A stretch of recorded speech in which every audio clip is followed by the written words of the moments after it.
The Princess Lorelei cruise ship arrives at the resort island, which Anya is very excited for as she jumps around in excitement.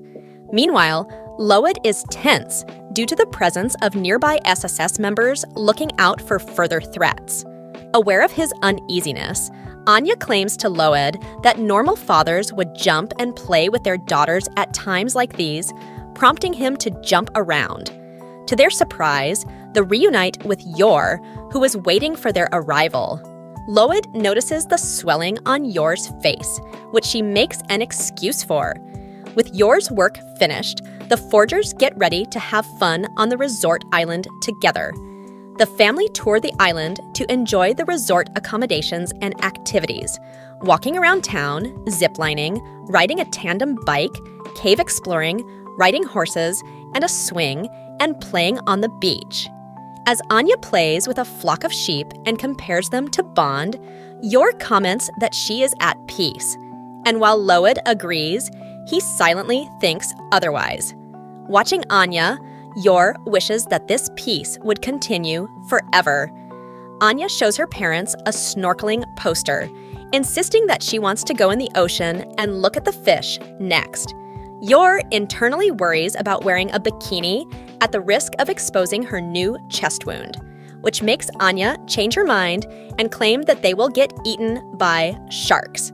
However, Yor sees that the poster also has rental swimwear and decides to wear a rash guard bathing suit instead and agrees to snorkel, assuring Anya that there will not be any sharks present in the water. The Forgers go snorkeling, then surf soon afterward. Clutching a surfboard, Anya readies herself to be pushed into a wave by Yor, but gets propelled with force as Yor forgets to hold back her strength. Anya rides the wave and launched in the air, but Loid quickly catches her.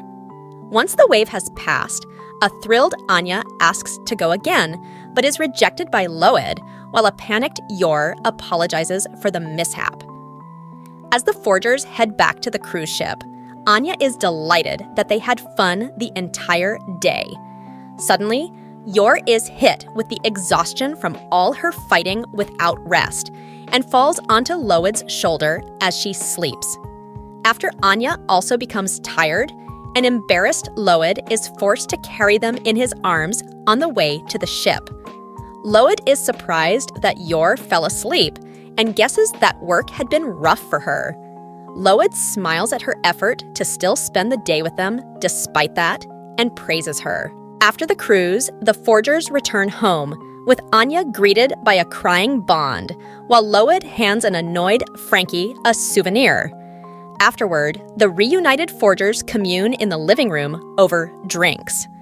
Loid later meets with Sylvia to discuss the bombing incident on Princess Lorelei, and Sylvia informs him that numerous passengers aboard the ship went missing and were originally traveling with fake passports. Loid affirms his suspicions and suspects that their goal was to create conflict between Westalis and Ostania. However, the SSS suspects that a third party was involved and will most likely cover the issue to protect their reputation. Sylvia orders Loid to watch out for Ostania's extremist movements at the risk of sabotaging Operation Strix. As Loid walks away, Sylvia asks how he enjoyed his vacation on the cruise. He tiredly responds that it was more exhausting than his previous missions, to Sylvia's amusement. Back at home, Yor, Anya, and Bond sleep soundly in the living room. With Anya having drawn a picture of her and her parents' cruise adventure, Yor returns to work at Berlin City Hall with souvenirs for her coworkers, those being skeleton keychains that she bought for Anya at the ship.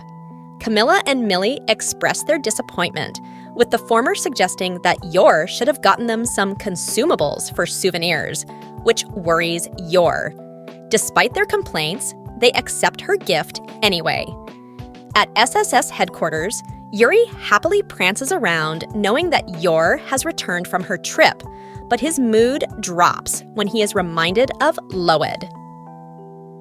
At the same time, Loid sets up the lovey-dovey marriage set at home to prepare for Yuri's visit. making last-minute adjustments to make his and yours marriage look more believable. Meanwhile, Anya returns to Eden Academy, where all the students chatter about what they did during their midterm break.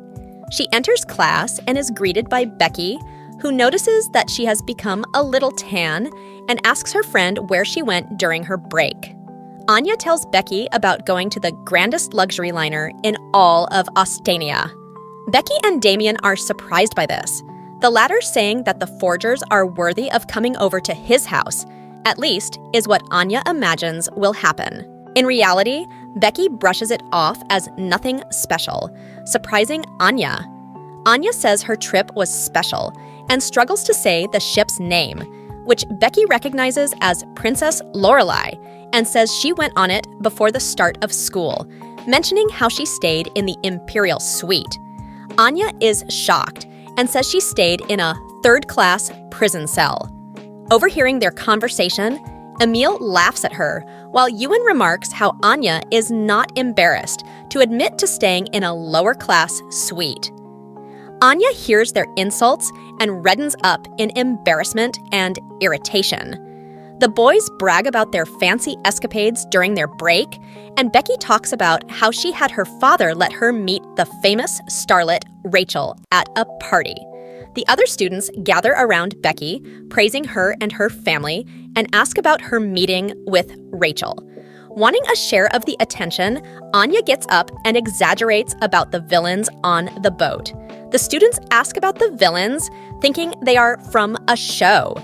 Anya claims the villains were from foreign lands, making the students believe they are international movie stars and ask who was there. Anya decides to tell them about Sickle and Chain Barnaby. The students have no idea what Anya is talking about and only ask more questions. Anya stammers around, talking about the abilities of the enemies. The students mock Anya, saying she got attacked by pirates.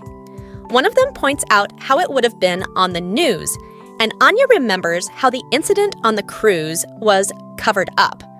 She tells her classmates that the enemies were secret villains from beneath the sea, the Octo People. Anya tries to continue her story of slaying the Octo People, but the students ignore her to ask Becky about Rachel. Watching from the side, Damien and his friends are impressed by how much Anya is making herself look like a fool. Their teacher walks in and tells the students to take their seats. He asks if the students made the most of their midterm break, and a student mentions Anya's story. The rest of the class bursts into laughter while Anya's face flushes in embarrassment. At the end of the day, Becky comforts a gloomy Anya, saying she can understand the desire to make oneself look better. She says there is nothing wrong with it if it helps Anya to become the person she wants to be. While Anya is happy to hear this, George interjects, warning her not to lie too much lest she becomes an outcast like him. Yuri makes his arrival to the forger apartment to see Yor, jumping and shouting for joy, to Loid's annoyance.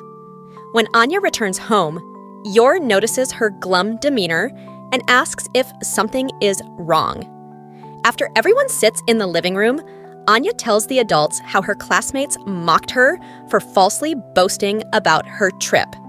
Loid asks why she felt the need to lie in the first place, and not wanting to reveal her knowledge of Plan B, she says that she wanted attention. In his thoughts, Loid lectures Anya on casually lying and how to lie. When he speaks, he ends up half-heartedly telling her that lying is wrong. Likewise, Yuri thinks about how he always deals with liars and how they are worthless trash, then justifies his own lies, saying they are for Yor's sake, and that anything would be righteous if it was for her. When he speaks, he agrees with Loid and says all liars are trash. Yor also agrees, telling Anya to be comfortable with herself and that she will get along better with everyone if she is honest. The room falls silent, and Anya says she will try to stop lying, as being a liar seems pretty rough.